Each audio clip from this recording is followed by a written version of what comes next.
Le verdict de la plus haute juridiction de l'État au sujet de la conformité du nouveau code électoral à la Constitution est tombé aux grandes dames de l'opposition et des requérants. Le code modifié par les députés dans la nuit du 5 mars est conforme à la Constitution en toutes ses dispositions. Ainsi en ont décidé les sages de la Cour constitutionnelle, une décision qui ne surprend pas.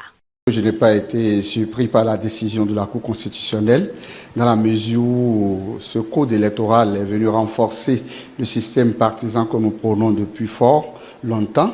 Et je crois que la Cour constitutionnelle, en validant ce code, en déclarant ce code conforme à la Constitution, a joué pleinement son rôle et il n'y a pas de surprise outre mesure. C'est vrai qu'en temps il y a eu des recours. Vous savez, nous n'avons pas tous la même manière de voir les choses. Chacun analyse à sa manière et je crois que c'est l'avis de ceux qui ont voulu qu'on revoie ce code. C'est leur façon de voir la chose. Ils ont envoyé des recours certainement pour demander à ce que le code soit rejeté parce qu'ils ont des raisons à eux qui ne les arrangent pas. Ça, on le leur concède. Mais en réalité, nous croyons que la Cour, en déclarant cette loi conforme, a joué son rôle. Personnellement, moi, je ne suis pas surpris. Quand je suis l'actualité politique béninoise, je me dis très souvent, les députés qui sont à l'Assemblée nationale, la majorité de ces députés, enfin ceux-là qui ont voté ce code électoral, parmi eux, il y a des sachants. Parmi eux, il y a des gens de droit, des juristes et autres, qui ont peut-être essayé de voir la conformité, essayé de corriger plusieurs choses à la fois avant de présenter ce code-là devant la Cour constitutionnelle. Et donc, devant la Cour, également là-bas, il n'y a que des sachants, puisqu'on a parlé des hauts magistrats, les 7 sages de la Cour.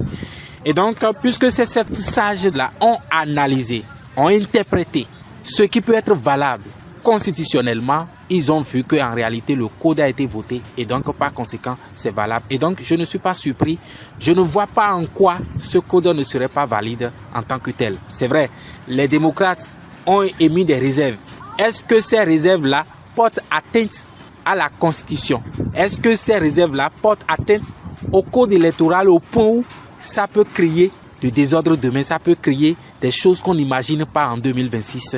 Si la Cour constitutionnelle voit qu'en réalité, il n'y a pas péril dans la demeure, je ne vois pas en quoi la Cour ne peut pas valider ce code électoral. La décision ne m'a pas du tout, ne m'a pas beaucoup surpris. Ça, pour moi, personnellement, non, parce que je voulais quand même qu'il y ait révision, qu'on revoie un peu le code. Bon, c'est juste qu'on a corsé les choses. Peut-être que ça va nous aider aussi. Comme on le dit, on va expérimenter. Les États-Unis sont très grands, mais n'ont que 2 candidats à la fin pour la présidentielle. Si au Bénin, on arrange tout pour que nous ayons au plus 3 candidats, ça va peut-être même être plus intéressant que les autres fois. Donc c'est pourquoi je pense qu'il faut attendre dans l'application du code pour voir ce qu'on redoutait, si ça arrive ou si ce qu'on redoutait n'arrive pas. Ça veut dire que chacun aura raison dans l'application. Après cette décision de la Cour sans recours, les regards sont tournés vers les élections générales de 2026.